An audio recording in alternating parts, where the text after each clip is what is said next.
La humanidad es un reino, una forma, un centro de energía en el interior de una vida, a la que llamamos vida planetaria. Podemos comprender dentro de la vida planetaria 7 reinos, dentro de los cuales el cuarto reino es el reino humano. Entonces, ¿qué es el reino humano? Es un centro de energía que forma parte de un centro de energía mayor y que está compuesto de la energía de aquel que le da vida. Y de igual manera la humanidad tiene una función y un propósito específico dentro de la vida de la cual o en la cual habita. Nuestra apariencia personal como personas es la de una entidad separada, independiente de las demás vidas, aunque relacionada con ellas.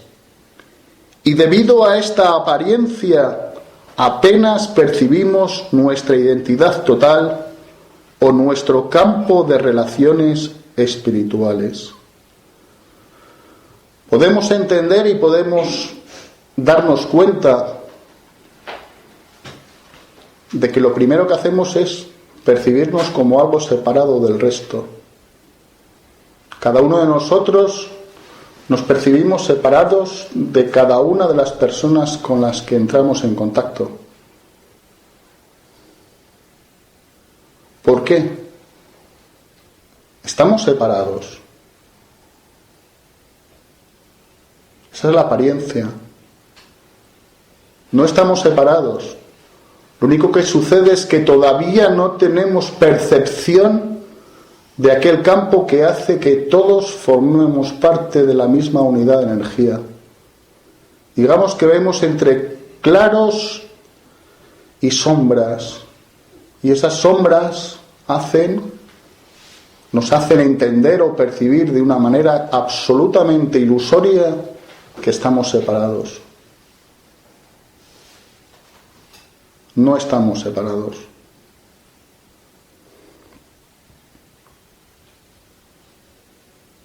Tampoco somos conscientes de esa energía que hace que nos unamos unos con otros. No que nos unamos, sino que estemos realmente unidos unos con otros. No somos conscientes, ni percibimos, ni vemos con los ojos, ni oímos con los oídos esos canales que hacen que estemos todos unidos. Pero en algún momento de nuestra evolución el hombre alcanzará visión, una visión más amplia de la que ahora tiene, que le hará acercarse realmente a esa percepción, una percepción más real. Ahora todavía vivimos de la imagen que nos dan nuestros sentidos, y nuestros sentidos están sumamente limitados. Esa es la percepción que tenemos. Un cuerpo físico separado de otro cuerpo físico, mis emociones que no son las mismas que las tuyas, ni que las tuyas, ni que las tuyas, mis pensamientos que no son los mismos que los tuyos y que los tuyos. En realidad las emociones se mueven a través de todos nosotros y la mente se mueve a través de todos nosotros, y nosotros somos unos meros instrumentos de recepción, acumulación y transmisión. ¿Os habéis planteado cuando vivís en vuestra casa el decir: esta es mi luz? ¿O pensáis que utilizáis la luz que llega a vuestra casa? Evidentemente después vais a pagar en función del contador, pero a que conceptualmente no decís mi luz, decís la luz. Con las cañerías de agua, decís mi agua, decís el agua. Abrís el grifo y sale agua. ¿Por qué? porque la luz y el agua corren unos caminos que hacen que esté todo absolutamente ramificado, y una de esas ramas llega a nuestra casa. No nos es difícil entender que esa luz y que esa agua es única, es utilizada por nosotros en un momento dado. El agua es como nuestras emociones. Abrimos el grifo, cerramos el grifo. No son nuestras emociones. Utilizamos energía emocional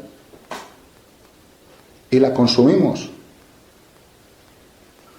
Utilizamos energía mental igual que utilizamos la luz. Estamos todos unidos. Esa electricidad llega a todas las casas, a todas las personas.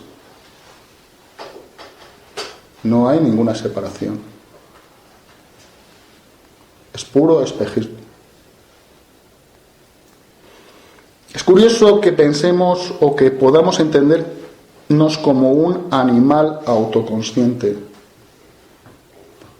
Realmente somos un reino que ha evolucionado desde el punto de vista de la forma, desde un reino animal, y de alguna manera hemos alcanzado autoconciencia, teniendo una función específicamente diferente del otro reino, pero en realidad somos capaces de reconocer dentro de nosotros mismos nuestro grado de animalidad, que por cierto es muy alto, igual que tenemos una parte en la que manifestamos características y cualidades del reino vegetal y del reino mineral, evidentemente, porque somos, desde el punto de vista de la forma, un proceso evolutivo. Un animal autoconsciente, rodeados de una capa que nos hace percibirnos de forma separativa. Y eso es nuestro ego. De alguna manera hemos construido esa forma, esa imagen de nosotros mismos, esa forma egoica, a través de la cual nos identificamos. Nos identificamos con un nombre, y al identificarnos con un nombre nos separamos. En principio tenemos que considerar que esto es parte natural del proceso de adquisición y desarrollo de un ego, proceso necesario y parte del propósito que tiene que cumplir la humanidad. O sea, no lleguemos a pensar que el ego es algo negativo en absoluto, ni pensemos que esta percepción separativa no tendría que haberse dado, tampoco es cierto. Es parte del mismo proceso evolutivo. Nosotros intentamos ir un poco más lejos y percibir cuál es la realidad de la conciencia que alcanzaremos quizá en un momento posterior en tiempo. Intentamos adelantarnos a ese proceso, intentamos encontrar nuestro propósito, el propósito real del reino humano, para poder realmente hacer aquello para lo que hemos venido. Y para ello tenemos que traspasar la concha del ego. El hombre como reino alcanzará eso en algún momento futuro, y nosotros como parte de ese reino también. Pero el ego sigue siendo parte del proceso evolutivo y necesario para nuestro propio desarrollo. No nos olvidemos de ello. Nuestro desarrollo autoconsciente ha hecho que percibamos el mundo desde nuestro propio centro y tenemos la sensación de que todo rueda alrededor nuestro. El hombre estaba absolutamente seguro de que el universo giraba alrededor de la Tierra, igual que la mayor parte de las personas que viven hoy piensan de la misma forma, que ellos son el centro del mundo. En un momento determinado se dieron cuenta que no, que la Tierra giraba alrededor de un centro mayor, que realmente el centro no estaba en sí mismo, sino que ellos eran parte de un centro, o de alguna manera tenían un propósito y un objetivo a realizar siendo componentes y partes de un centro. Eso mismo es lo que nosotros deberíamos llegar a comprender. Nosotros no somos el centro del mundo, nosotros somos parte esencial del mundo con un propósito, pero nuestro centro, nuestra verdadera identidad, nuestro verdadero ser, no es nuestra forma. Nuestra forma tiene que entender que orbita alrededor de un centro. Ese centro es lo que nosotros llamamos ahora alma, y aunque no lo podamos percibir con nuestros sentidos físicos, lo podemos sentir internamente, justamente con la palabra que estamos utilizando en esta conferencia: aspiración. La aspiración es el vínculo que hace que percibamos esa frecuencia, la frecuencia del alma dentro de nosotros. Cuando percibimos al Dios como algo externo a nosotros, algo a lo que podemos rezar o aspirar o pedir, nos estamos sintiendo separados de la divinidad. Ahí está Dios, aquí estoy yo. Aquí estoy yo, aquí tú estás, ahí estás tú, ahí está Dios. Cada uno de nosotros somos un átomo dentro de ese ser. Somos un átomo dentro de nuestro planeta, que es un átomo dentro de un sistema, que es un átomo dentro de una galaxia. Nosotros somos, en la forma y en el alma, parte de Dios. No hay un Dios externo. Pero ¿por qué vemos o rezamos a un Dios externo?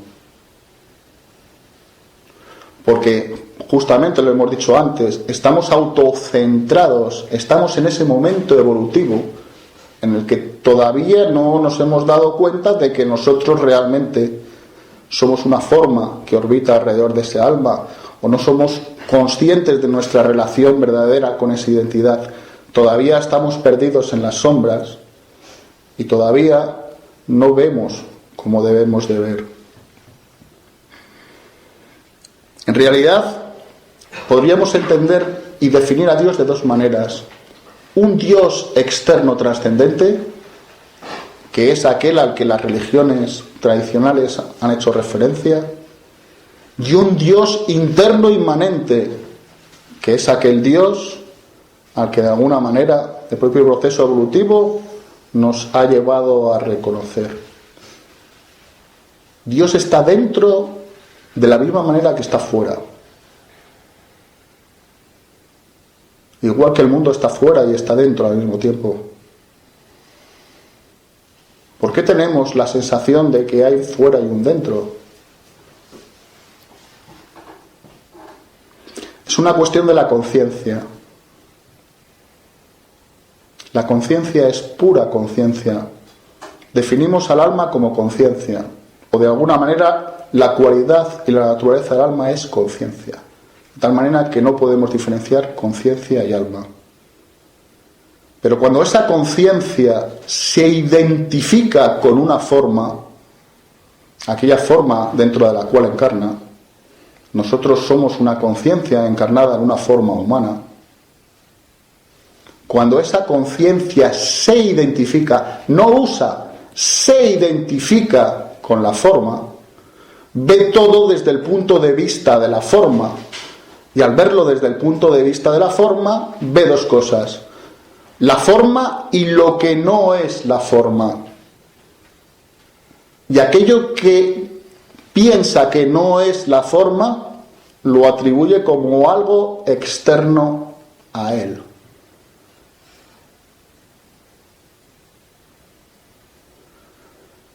Pero hay un momento donde la conciencia da un paso más lejano y se percibe a sí misma dentro de la forma. Ese es el primer despertar. Entonces la consciencia se hace consciente de un yo interno y un mundo externo. Aparece una percepción polar, una percepción dual. Pero ahora yo os digo, si os dierais cuenta de que nosotros no somos forma, sino que nos identificáramos con nuestra verdadera realidad, somos pura conciencia, pura conciencia. ¿Hay algo fuera y hay algo dentro?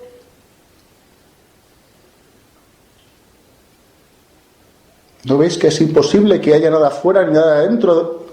Porque para la conciencia el estado de ser es todo. ¿Lo veis? ¿Lo sentís? Para la conciencia pura no hay dualidad, no hay fuera ni dentro. Solo hay existencia consciente. Esa es la cualidad de nuestra alma, que es nuestra esencia.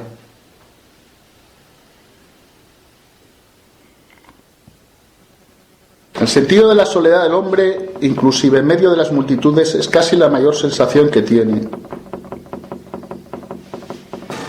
Mantiene una inseguridad escondida en su propia mente, en mayor o menor medida, pero aunque entierren profundamente en su subconsciente,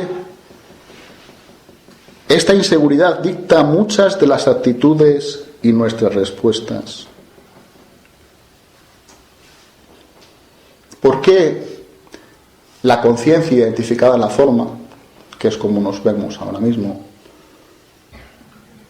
por qué mantiene esta inseguridad? ¿En dónde reside la realidad de la inseguridad?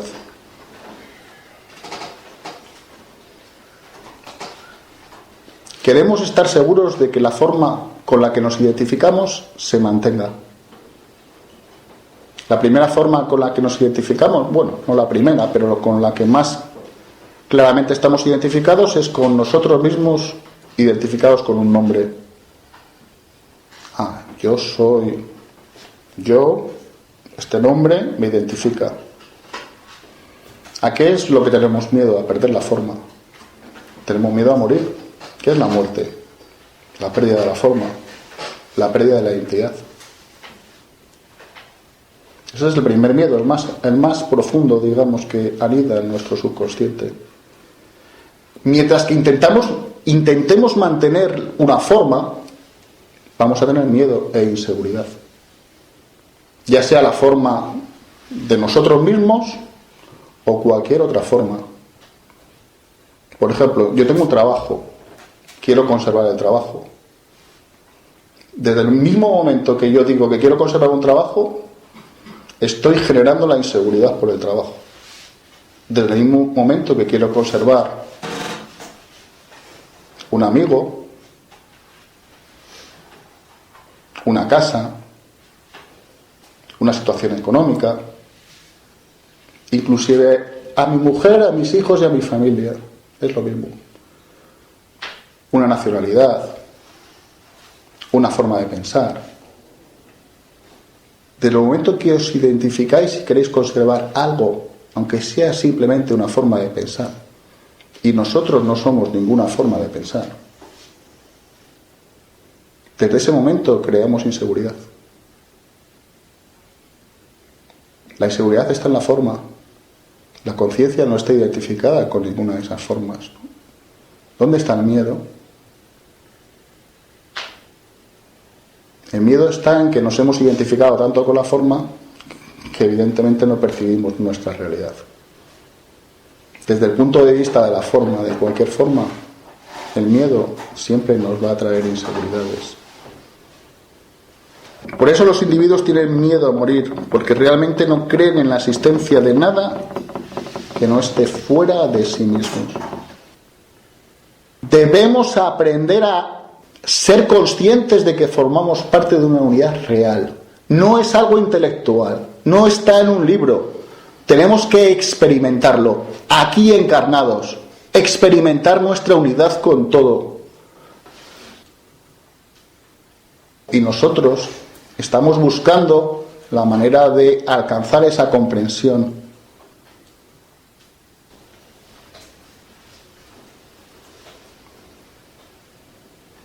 Cuando uno de nosotros tiene un trabajo seguro,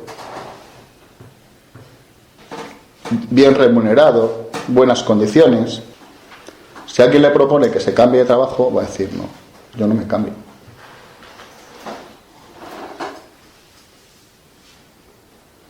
Si una conciencia se encuentra identificada con la forma y se encuentra a gusto, bien, en esa forma, no va a renunciar a esa forma. Se va a agarrar a esa forma, sufriendo lo que tenga que sufrir desde el punto de vista de inseguridades, como os he dicho antes. Pero una conciencia identificada de una forma fija y establecido en ella, no va a intentar cambiarla. ¿Cuándo es el momento en el que podemos hacer cualquier cambio? No cuando estamos a gusto, sino cuando estamos a disgusto.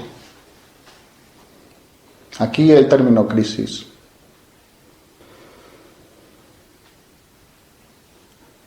Podemos definir crisis de forma general como el proceso a partir del cual empieza a descomponerse una forma. Tenemos miedo a la crisis porque queremos mantener formas. Yo no quiero tener una crisis mental porque una crisis mental significa que mis pensamientos empiezan a cambiar. Porque yo lo quiera o porque lo quiera otro, pero realmente empiezan a cambiar aquellos pensamientos con los que me identifico. No quiero una crisis emocional porque significa que mis emociones, eso que llamo mis emociones, empiezan a cambiar. Empiezo a sentir cosas diferentes de las que yo quiero sentir. O una crisis física, o una crisis económica. Justamente cuando aparece la crisis, cuando aparece el cambio, es cuando tengo la posibilidad real de mirar a otro sitio. Es cuando tenemos la posibilidad real de cambiar. Miedo a la crisis, sí, miedo al cambio. Queremos seguir conservando las cosas que tenemos agarrados igual que estamos agarrados a nuestra persona. No te cambies, no cambies. Y justamente es lo contrario. Cualquier crisis nos está abriendo la posibilidad a alcanzar un grado de conciencia más amplio, a ampliar nuestra percepción, nuestra experiencia. No encarnamos para quedarnos en una forma y mirar siempre por la misma ventana. La importancia de la crisis es la siguiente. Hasta que el hombre no alcanza un punto en su vida material identificado con su forma, en la que la forma empieza a caerse realmente y no sabe cómo poder mantenerla, no se da la posibilidad para que la persona realmente mire a otro sitio. Y esa posibilidad es la que le va a permitir hacerse consciente de que realmente es un ser espiritual. La conciencia fijada en su propia forma no va a reconocer eso jamás. Solo se puede dar un cambio a través de una crisis. Es una ley. No hay otra posibilidad. Uno no puede cambiar si no hay una crisis. Uno no puede cambiar una forma si no entra en un proceso crítico. La crisis siempre aparece como una oportunidad para el cambio. Cuando mayor es la crisis, también mayor es la oportunidad y las posibilidades de realizar el cambio. Porque el hombre entonces está listo para dirigir el foco de atención a una realidad diferente. Justo cuando el hombre ha quedado insatisfecho de todo lo que ha conocido y experimentado, después de vagar de un lugar a otro, de una relación a otra, de una forma de pensar a otra, moviéndose desde una aparente seguridad a otra, hasta no quedar seguridades donde agarrarse o justificaciones para no cambiar. Cuando la persona ya no se puede agarrar a nada, porque todas las formas se deshacen delante de él, es cuando realmente tiene la posibilidad de percibir esa luz. Contra más se aferre a la forma, más va a morir con la forma. ¿Sabéis cuál es la salvación? Decir, renuncio a esta forma, y en ese momento se hace la luz. ¿Sabéis cuál es la perdición? Seguir agarrado a la forma y decir, pues yo me muero con la forma. La conciencia ha decidido dejar de ser consciente. Es una decisión nuestra. Pero fijaros que esa decisión, ese punto de esa decisión tan álgida, sucede en el punto mayor de la crisis, que es donde tiene que suceder. La crisis mayor desde el punto de vista de la forma humana sería la muerte. Me muero con la forma o yo no soy la forma y renuncio a la forma. Pero ese proceso lo podéis ver en cualquier crisis, una crisis de pareja, una crisis de trabajo, en cualquier crisis tiene ese proceso. Hay un momento álgido de la crisis donde cada uno decide si sigue adelante con aquello que se está destruyendo o se libera de ello.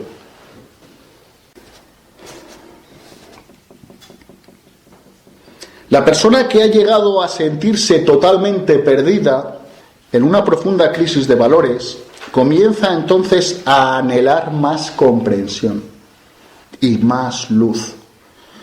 Esto produce que la luz pueda entrar a raudales a través del vacío creado por esta crisis. Vacío. Ese vacío que crea la crisis es el que permite que entre nueva luz. Si estamos todos llenos, no permitimos que entre la luz.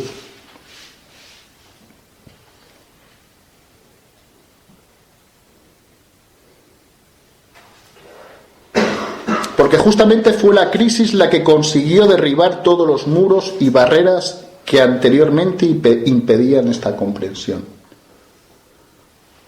Podemos decir, bienvenido a la crisis, gracias a la crisis. Gracias a la crisis, gracias a todas las crisis que hemos vivido en nuestra vida, hemos crecido.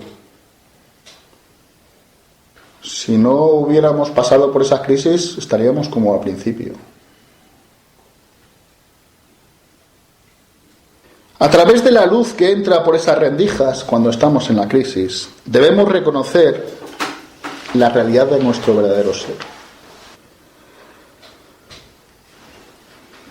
Porque nos debemos dar cuenta de que la personalidad por sí misma ya no puede satisfacer nuestras necesidades.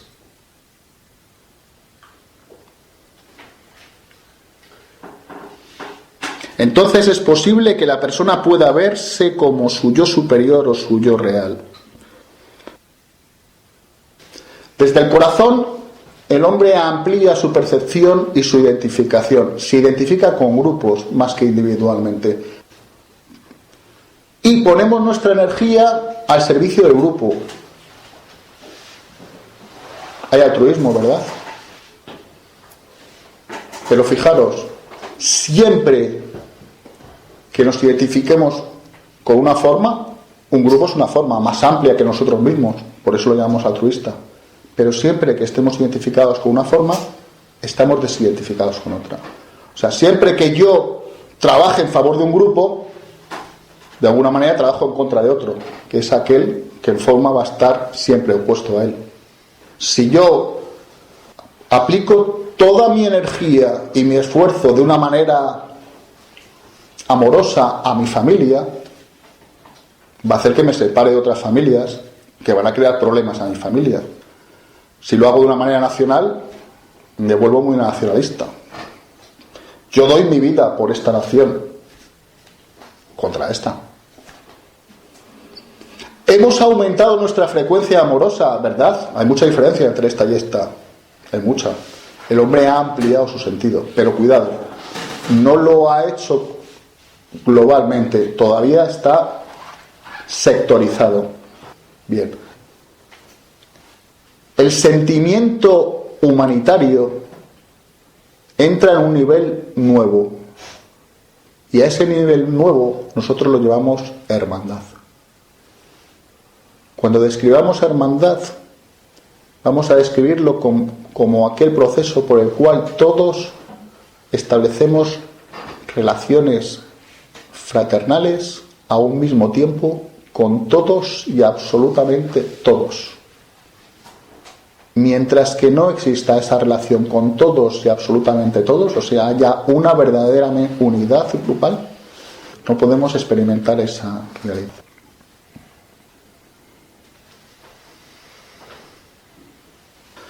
Uno de los objetivos fundamentales a adquirir por el reino humano es adquirir la experiencia verdadera y real de la hermandad. Y si habéis entendido, sabéis que la experiencia de la hermandad es la experimentación de que somos almas unidas, viviendo una misma vida, experimentando una misma conciencia e identificándose a través de diferentes aparentes formas.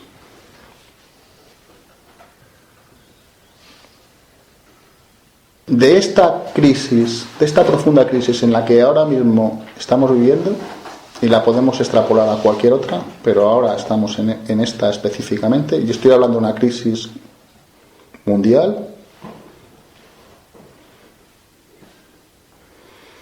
una tremenda corriente de fuerza nacerá y permitirá que una parte de la humanidad despierte a una nueva conciencia espiritual.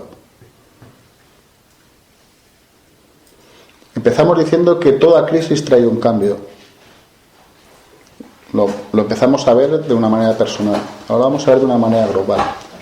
Estamos inmersos en una crisis fuerte de todo, de formas y de valores a nivel mundial. Y en lugar de percibir esto como una amenaza, en lugar de percibir esto como algo que es negativo para nosotros, deberíamos eliminar todo atisbo de negatividad y entender que la crisis lo que va a hacer dentro del reino humano es llevarle hasta el punto donde ese reino humano tenga que gritar, evidentemente, tenga que gritar para mirar a otro sitio y decir, yo ya no puedo seguir por este camino. Igual que una persona individual puede decir, yo ya no puedo seguir por este camino. Tiene que haber otro tipo de realidad. Y la humanidad en su conjunto, o una parte de la humanidad, va a responder ¿a qué? A una percepción espiritual.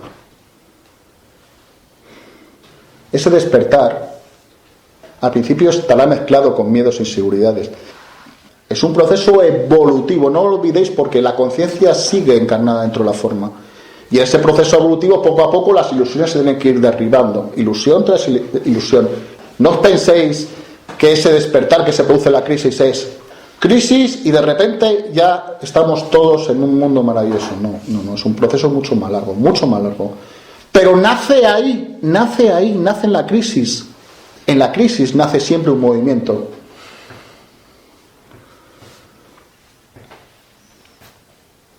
Contra más fuerte la crisis, más fuerte es el cambio.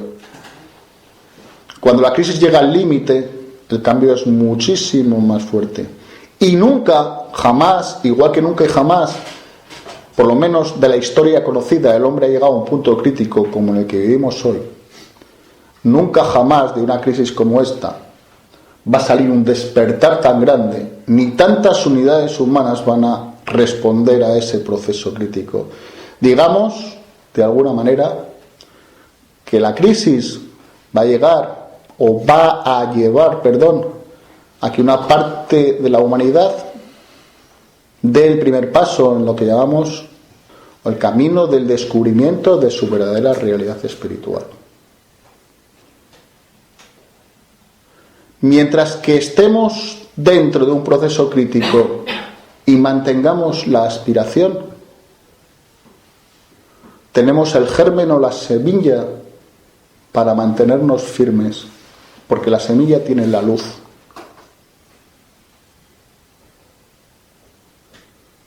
Pero si no somos capaces de comprobar o comprender ese proceso, si no somos capaces de ver la pequeña luz con la que estamos realmente unidos a través de esa aspiración,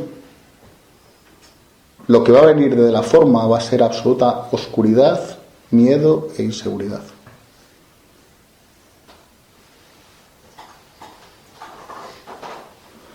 Por eso, finalmente yo os diría, es necesario para cada uno que haya encendido la antorcha en su propio corazón,